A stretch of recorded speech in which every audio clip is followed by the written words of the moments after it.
First session this morning is the panel discussion on capitalizing your digital potential through social media. Just curious, by show of hands, how many of you out there are currently interacting with a social strategy for business reasons or participating in social for business? A few, okay. By show of hands, how many of you are using social media primarily to snoop on your kids or stalk your exes? All right, now you are honest this morning, fantastic. All right, well, our next three guests are going to spend some time with us helping us understand how to utilize a social strategy towards a more viable or a viable sales channel and using it as a very effective communication channel. If you would, as Thomas mentioned, please silence your phones as we welcome our EBC panel discussion presenters to the stage. If you would, please join me in welcoming Mr. Aaron Miller, Director of Digital Marketing for Herman Miller. Social media strategist consultant with Spark Corporation, Ms. Denise Boss.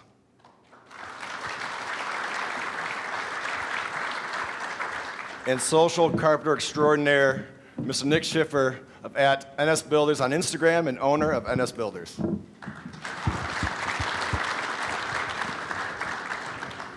Welcome, guys. Welcome this morning. The three of you, we've talked before, come from very different backgrounds and different perspectives on how you approach social media and social business towards business strategies. Let's start off this morning maybe a little bit about what your story is, your background related to this topic. Aaron, if you'd start us off. Sure. First of all, thanks for having me. Excited to talk to you guys. So I lead digital marketing at Herman Miller, which means there are about 25 people on my team who manage our websites, email, marketing automation, social media. I've spent my career working in big brands, so Target, General Mills, Weber Shandwick, which is a big global PR agency. And so I've worked in digital marketing for about the last 10 years and really focused on social media for about the last 7 to 8 years. And when we started, the question was always, is social media actually a business tool, or is it really just for snooping on your kids and stalking your exes? And which was a viable question then, but that has sort of been answered about 5 years ago, where since then it has really become a true business marketing channel.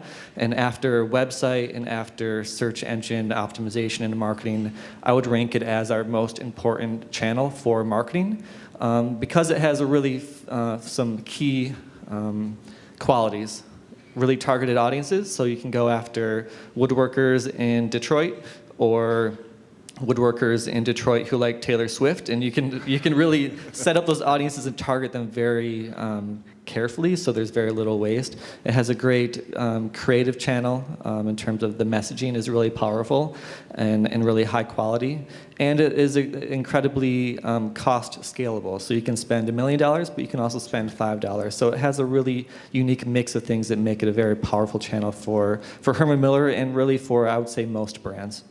Yeah, thank you, Aaron. Denise? Hi, my name is Denise Bass, and I'm a social media consultant.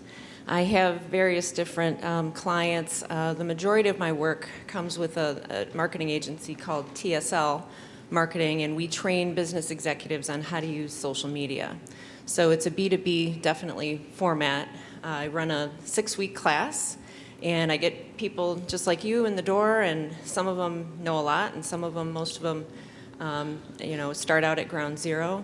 But what's really cool is that all the concepts in social media apply. So I have students in the IT world. I teach a lot of IBMers, a lot of people selling cybersecurity solutions, and I also have a lot of building materials and floor covering folks as well. And so whether you're selling a server or tack strip on the bottom of a carpeting, if it's B2B, it really applies. The same concepts apply. So it's a lot of fun. I had a real cushy job at a trade association and not-for-profit for a lot of years, and was serving the banking and payments industry, and just kind of chased the shiny object and dove into the waters of social media because the eyes, just kind of my eyes opened to everything that was out there, that the powerful impact that social media can have, and I haven't looked back. So. All right. Nick, you have a very interesting story. Tell us your story. My name is Nick Schiffer. A little loud. My name is Nick Schiffer. I own a small residential construction company in Boston, Mass. A company I started when I was very young. More recently, about 2 years ago, I really dove deep into social media and using it to grow my business. Consistency is the biggest thing I focus on, and that's with my brand, my image, and as well as social media. And it's something that has been able to more than double my business and my sales strictly through what I use as Instagram. It's very visually based, so my clients and designers and architects are connected with me prior to ever working with me because they see, the level of quality and the level of value that we provide. So that's my quick story. All right, thank you guys, appreciate it. One of the common questions or challenges that we often hear with social media, especially from companies, smaller companies, are regarding the ROI, which is tough to measure, right? It can be measured a number of ways. What's your feedback on how do you convert a social media from awareness and engagement into revenue? How do you convert a follower into becoming a real customer? Aaron, could you start us with this? Yeah, it's a good question and one we talk quite a bit about. And sort of where we have to start is thinking about whenever we're creating content for our social media channels is always laddering back to what's the point of that, what's the objective of it, and making sure that the objective is clear. And the objective is not likes and comments. The objective is I want to drive leads, or the objective is I need to introduce a new chair so people need to be aware of it first, or the objective is someone visited our site, now I want to convert them into an actual sale. So social media is interesting that can really play across that purchase funnel from awareness to consideration to purchase to loyalty. So we always have to start with being very clear on the objective for anything we're trying to do and then measuring to that objective. So not measuring likes and comments, but if the objective is generating leads, how many leads did that generate? And Facebook in particular and now LinkedIn actually have ad formats that are all about driving leads. So it gives you a form right in Facebook that you fill out that goes to us as a brand. They never have to leave Facebook. And the way that we're measuring that and the way that Facebook is optimizing that and the way Facebook is actually charging for it is based on number of leads. So it all goes back to what are you trying to do? Okay. You're next. Jeff, please. Yeah. So one of the questions that I get a million times, we've had about 6,000 people through the class that we teach. And a lot of people come in and they say, I've been posting and posting and tweeting and nothing's happening. What am I doing wrong? So they're doing the broadcasting part of it, but they're not taking it to the engagement piece. So what we teach in the class is you really need two parts. You need to have that consistent drumbeat of participation going out, the posts, the tweets on a regular basis, so that you have content out there that are like breadcrumb trails that lead people to you, but you also have to proactively go after people. So, who's your prospects? You want to make a list, a hit list, say the top 10, and really dive into those people in social media. Do they have a blog? Do they have, are they on LinkedIn? Do they have Twitter? Go out and really see what are they tweeting about, what are they posting about, and then turn it around and engage with them instead. So that's how I look at it. Agreed. I think engagement's huge, and I'm going to talk solely with Instagram here, but I use Instagram. Everyone always asks me, well, how are you generating, are you getting work through Instagram? Are people reaching out to you directly through a DM saying, hey, we want to renovate our house, you're our guy? And I always answer that, no. What I'm doing is I'm sharing my content. I'm sharing everything we do, every step of the way. All our photos are either in progress or finished product of our jobs. And on top of that, we're utilizing the stories function on Instagram. So when my clients go to work, they can pop on their Instagram, check my story, and they're actually seeing us work in their home. And they're getting to watch real time a renovation happen, which traditionally, you wake up, you go to work, a contractor comes in, they work there all week. At the end of the week, they send you a bill. You're not sure, well, was this done? How much was done? There's no question. I'm eliminating that trust issue. So globally, I'm looking at it as I'm eliminating the trust issue, and I'm able to connect with my client and these designers in a different manner, where the honesty question is thrown out the window at that point. They're already seeing what we're producing, and they already have that connection that it comes back to, in my case, it comes back to, can we afford you? Can I jump in there? Yeah, please. I think one of the key things with that is what you're doing is sort of eliminating some of the barriers people have to when they're looking for a contractor. Of course. Because they see what you do, how you do it, that you can start to create trust even before they actually know you, because they see what you do. Right, and that, in our first meeting, typically, we sit down and the first thing they say is, hey, we follow you on Instagram, we follow you on Facebook, we see all the stuff you do. You're here because we already want you to do the job, and it just comes down to, does it make sense for us to do the job financially or time frame, or is it, the right job for us? Are we the right fit for you? That's always a better conversation to have than, tell me how I can trust you. We've talked about this concept of know me, trust me, love me. Can you elaborate a little bit on this? Nick, as you're just mentioning this for the rest of the group, as a small contractor, I'm not sure how many of you are familiar with Nick on Instagram, but he has over 45,000 followers on Instagram. 50,000. 50.4. 5,000 in a week. All right, gotta check my stats. That was 2 days ago. Could you elaborate on this concept? And we talked about this previously. Yeah, I mean, it goes back to, my consistency. And very early on in my business, I realized that consistency was going to be a game changer for me, that I was going to put a high level of effort in everything I did. As simple as a nicer business card, a nicer t-shirt for my guys, a nicer jacket for my guys, all the way through, all right, now social media-wise, I want everyone to compare a level of quality to my business name. So what they're doing is they're following along, and say they see a project and they're from California, they're bringing my project photos to a local contractor, and it's like, I want the NS Builder bathroom, and that is the whole concept behind what I'm doing for my own personal self or my business itself, is that I want to create this level of quality that the industry can see and compare to, because we overshare, as oftentimes people say, is that we overshare our process. But beyond that, we're also educating our client and educating other contractors, because we're not hiding anything.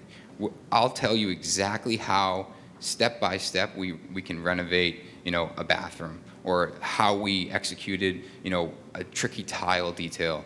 I'll show that every step of the way. And a lot, and I'm going to jump into, the question I get a lot is, well, what about your competition? You're giving away all your secrets. And the biggest thing I say is the biggest change, especially with social media, is that we're going to stop competing against each other and we're going to start working together.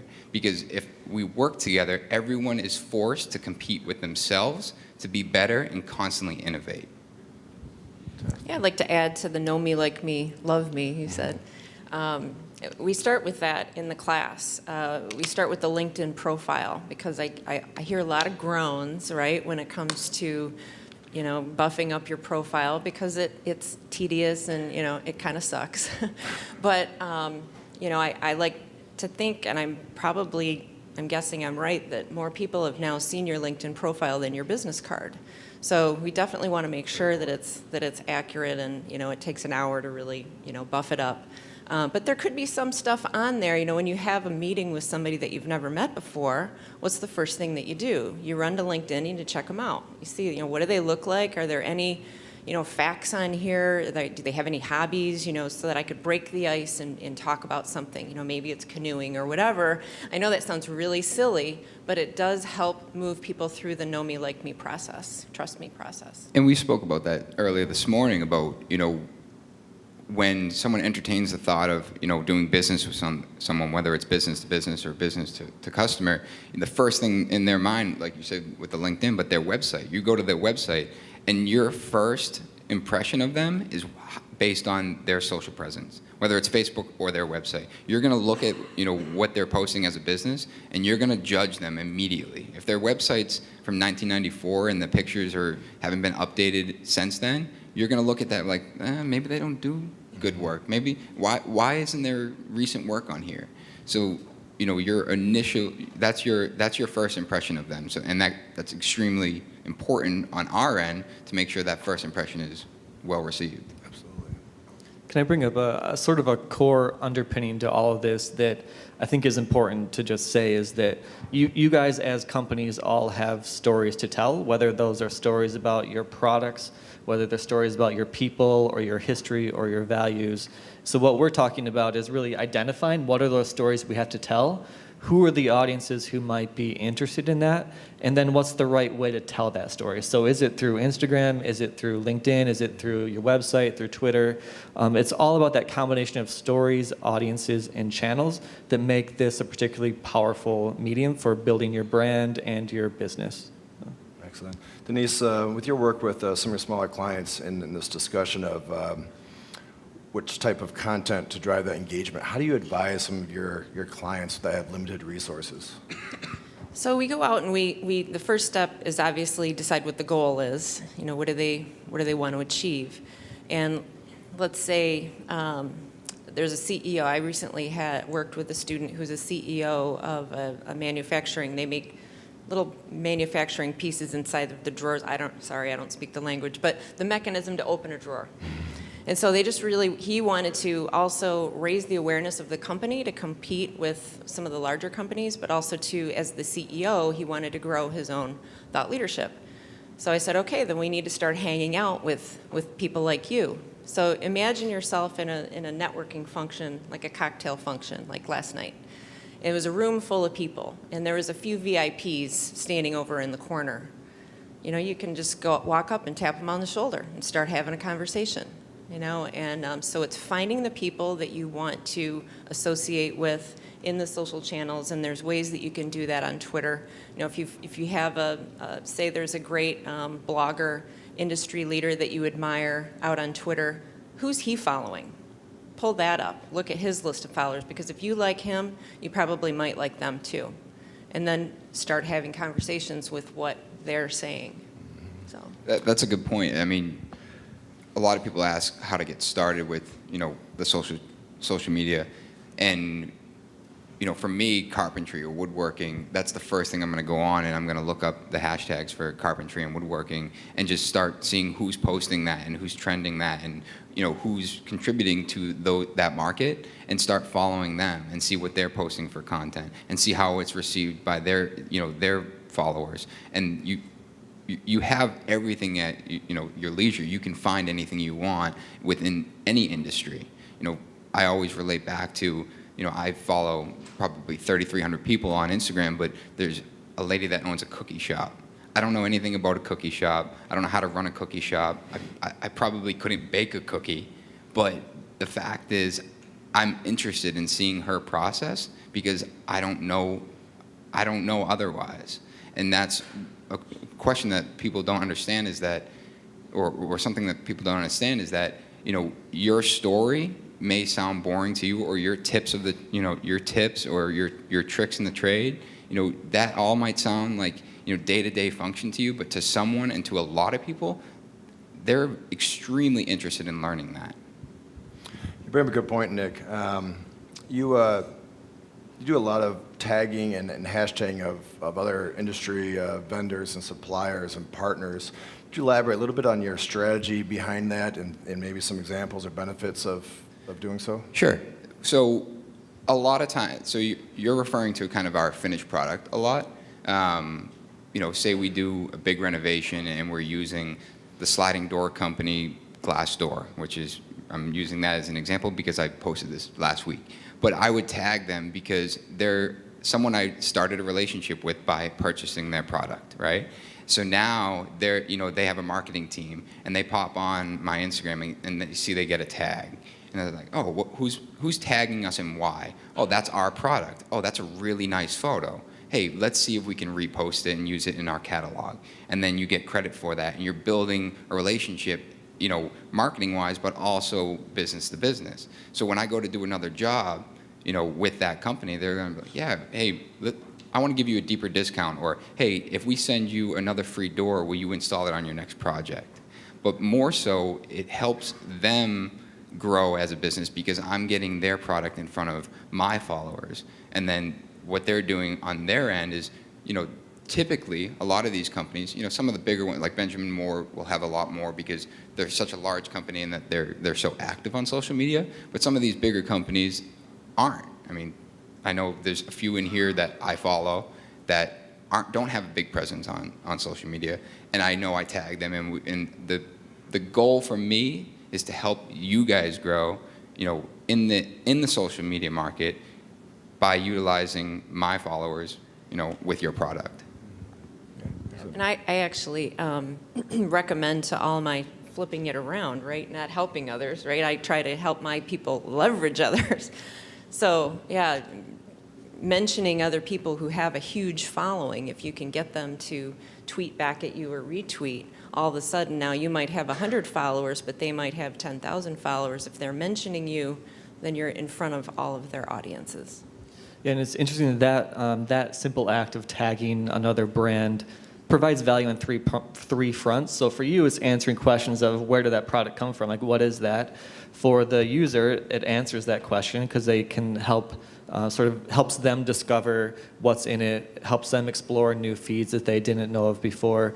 And for the brand being tagged, which we're on the receiving end of quite a bit at Herman Miller, it provides some sort of third-party validation. It's sort of like PR where when someone else talks about you, it's more powerful than when you talk about yourself. Right. So especially when it is good, high-quality content, we will retweet that or repost that all day long because it provides sort of that third-party validation.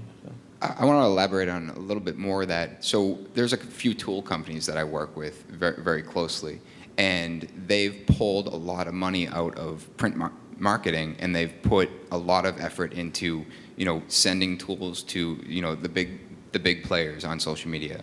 And what they'll do is they'll send the new tool, it'll show up in my door, and they don't ask for anything. They're not asking, hey, make sure you do a post or do a video or rate it or talk about how great it is.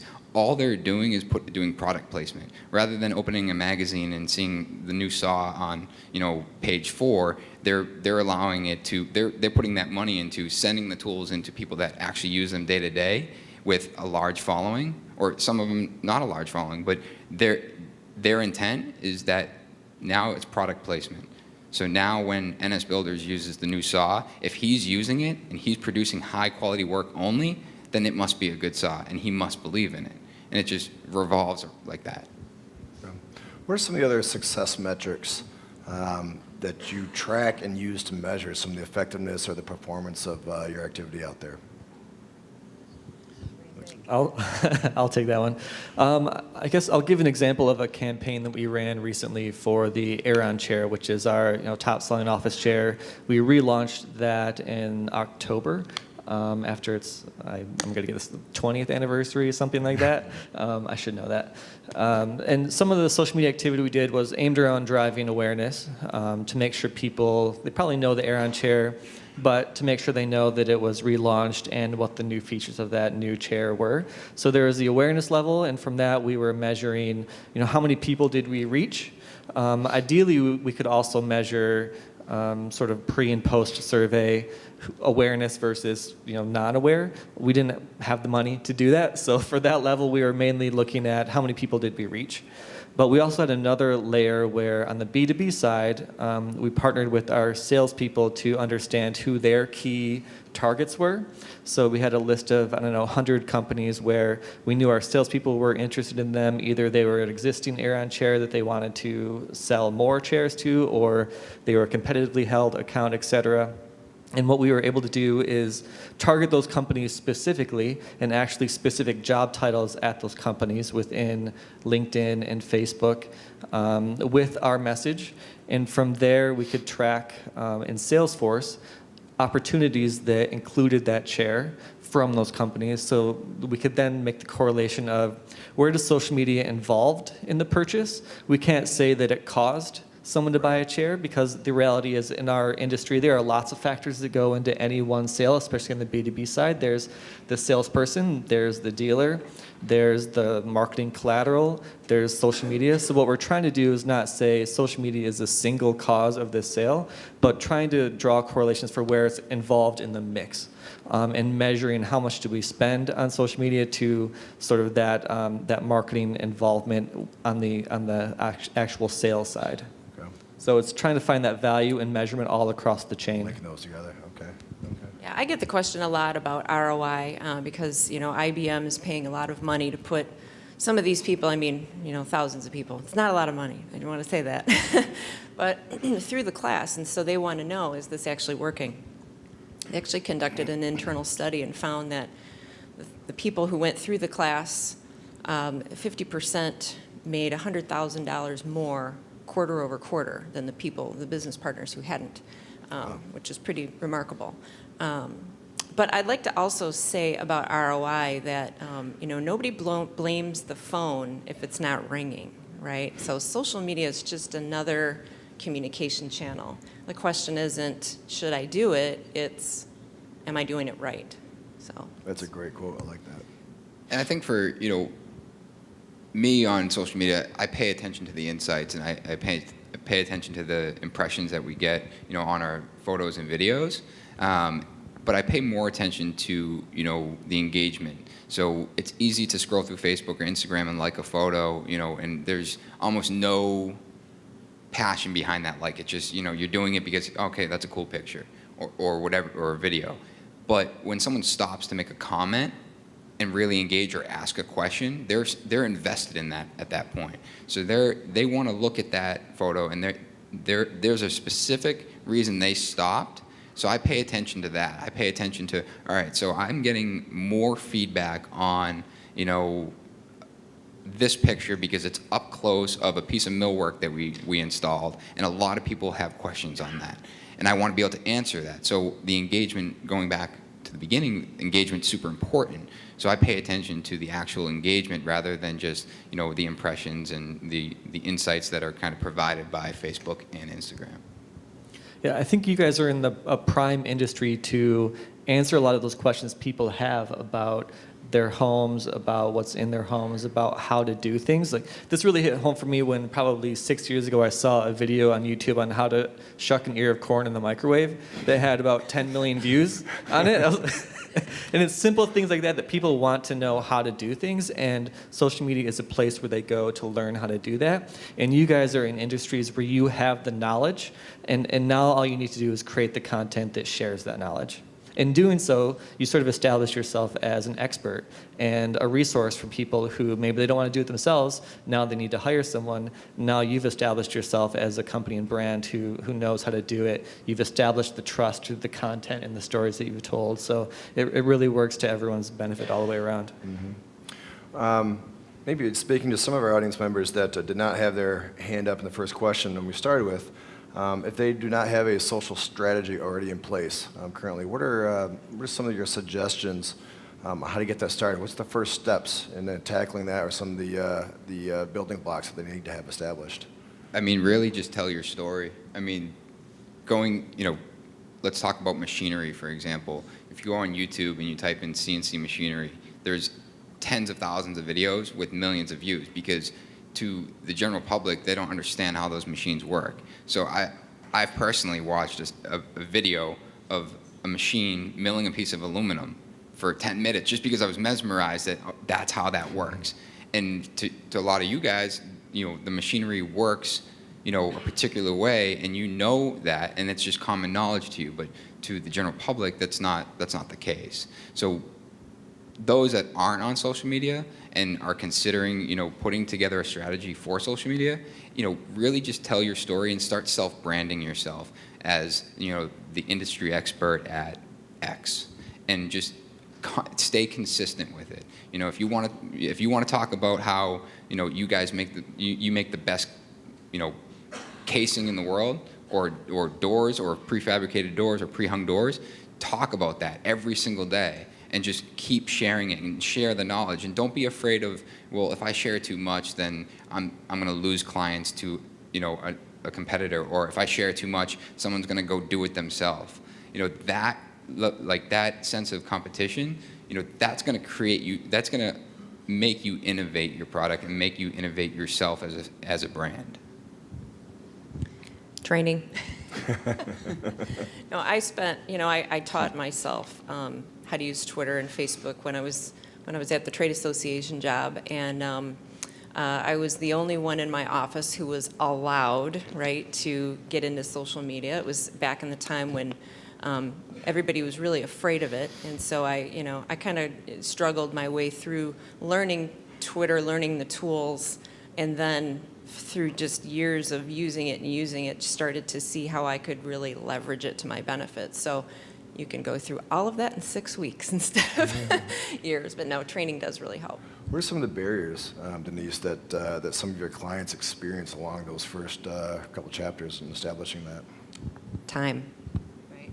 So yeah, time is the biggest hurdle, and it's a level of commitment. You have to decide that an hour a week is worthwhile to learn, and then it's as you're learning it, the learning curve, it's a little more time, but I mean, if you can get through 15 minutes a day, open up Twitter in the morning or at night when you're on the couch or whatever, and monitor your social channels and see what's going on with your competitors, your prospects, your current clients, do a few tweets. I mean, 15-20 minutes a day is great. It is definitely a commitment. It's not something that you can start and stop. You have to be committed to it and to plan the content and create the content. That does take time. And that's, whenever someone in Herman Miller says they want to start a social channel or they want to create social media content, my first two questions are, who are you trying to reach? Like, who's your audience? To make sure that that is clear and that we can tailor content to them. The second is, what do you have to say? And making sure that you have enough content for a steady stream and an evergreen stream, 365 days a year, not every single day, but it can't be something that you start one week and stop the next. You have to have stories that you can populate over time.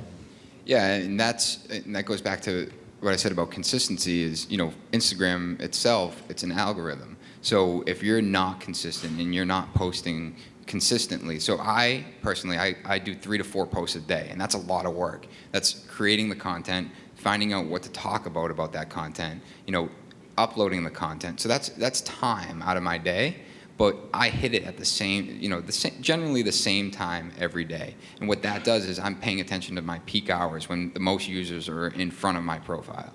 So I'm going to hit it in the morning at 9 o'clock when guys kind of stop and take a break or grab coffee. And then around lunchtime, maybe at the tail end of lunch when they're scrolling through eating their sandwich. And then when they're on their way home or they're just getting home from work. I hit those key times, but those posts aren't, they're not in order of when people posted them. They're in order with the algorithm, so they're based on, who, if more people are engaged with your content, when they open that app, they're going to see your stuff first. But it's also the fact that if you're posting every day, if I post every day and then I stop for 2 days, I get bumped to the bottom of the line. I'm no longer at the top. That is huge. If you lose that consistency, you lose your place in line, and it's almost as though you're restarting. Yep. I think one thing that is, listening to you talk, that's really brought to mind the fact that for big companies, social media is kind of scary, and for small companies, it's really exciting because it is sort of an equalizer. Where previously, before social media, if you were relying on marketing channels like television or print ads, you had to have tens of thousands or millions of dollars to do that, and that was really, there was a barrier to entry. Social media has sort of eliminated that, so even as a one-person company, you can have the same voice or even a better voice than a 10,000 person company. And for coming from big companies, that was sometimes scary. We saw at Target or we saw at General Mills small food brands or small retail brands really grow and become successful because of social media. And that is something that I still, almost 10 years later, I'm still excited about, the fact that you can be successful just by creating great content and to a right audience, and you don't need to spend thousands of dollars to do that. Right. It's because basically you're becoming relevant in someone's life. So if the big box company is not doing anything with social media, you know them as a big box company, but this smaller company comes in and it's in your face and in your feed every single day, you subconsciously realize that they're a company. And when someone asks you, hey, do you have a recommendation for a construction company? Oh, well, I see NS, I don't know him, but I see NS Builders every single day. He's got to be doing quality work. So that goes with the consistency. You're becoming relevant in someone's life every day. From a larger company standpoint, or say, we have a social strategy in place, and maybe we even have a social team, or we have our employees that are making posts. What are some policies or some flexibilities or the restrictions that you maybe put on your team, or that you advise your employees on how they post, what they do and don't do, what they can and can't do with their information? How do you handle that? I mean, that goes with your image, right? If you want to be the carpenter that swears and listens to loud music and drinks beer in the job, then own that. Be that guy that does that. But our brand we're refined. We do high quality work. We're clean cut. Our message is that we provide a high quality value experience. So my guys and myself, we stick to that. We're not swearing. We're not blaring music. We're polite in our post, but we're also super informative. But we'll show you the nitty gritty of it. We'll show you the demo and us covered in dust and grime and in a basement digging out a trench. But our overall image is that we're a refined value-based company. I always recommend to my students, especially in the B2B world, that they not tweet or post anything that they wouldn't say to their grandma. And we also talk about an 80-20 rule, which is 80% of the posts should be valuable, relevant, industry related, and 20% you can slide in some salesy messages. But yeah, nobody wants to be sold to, so your follows will drop way off if all you're doing is, you're really unique. I feel like you're a completely different situation because you're basically selling your services with every post. But for the IBM folks or people selling, carpet stuff, they can't just be talking about that stuff all the time. And there is an important distinction to make between content coming from your business, from your brand handles, and content coming from your employees. So if you look at Herman Miller's social media feeds, they're very controlled, very polished. We have just 2 or 3 people who have access to that and manage out the content. But on the other side, we're trying to get our employees to engage in social media, especially our salespeople. LinkedIn is a great sales channel, so we have a strategy around social selling where we help our salespeople get up and running in social media to use that as a marketing sales channel. We provide them some of the content, but they create a lot of their own as well. And with that does come some guidelines that sort of goes back to just have common sense is a big part of it, and make sure that what you're saying represents the company, that you aren't trying to officially give a Herman Miller official statement, like you're not a PR person, you are still an individual employee. So there are some guidelines, but overall it comes down to if you're using social media as an employee, talking about work, use common sense. All right, excellent, thank you. All right. We have a few minutes left. Do we have any questions from the group? Any curiosity points or struck any points of interest during this discussion? Bill? You, if it's a small business owner, how much time a day or a week do you have to commit to your question here is a small business owner? I can hear. Repeat the question, Dick. How much time in a day or a week do you devote to that out of your schedule?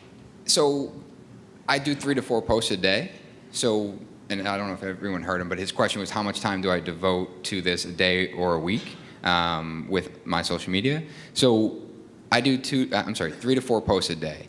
And I have a full-time photographer. So I have a photographer that comes on site once a week or once every 2 weeks. And that's on his schedule. He's a wedding photographer by trade, and he has a free day. He'll call me, say, hey, I'll be on your site today. I'll take 100 photos. I'll send them to you. I just have a Dropbox full of content that I can use at any time.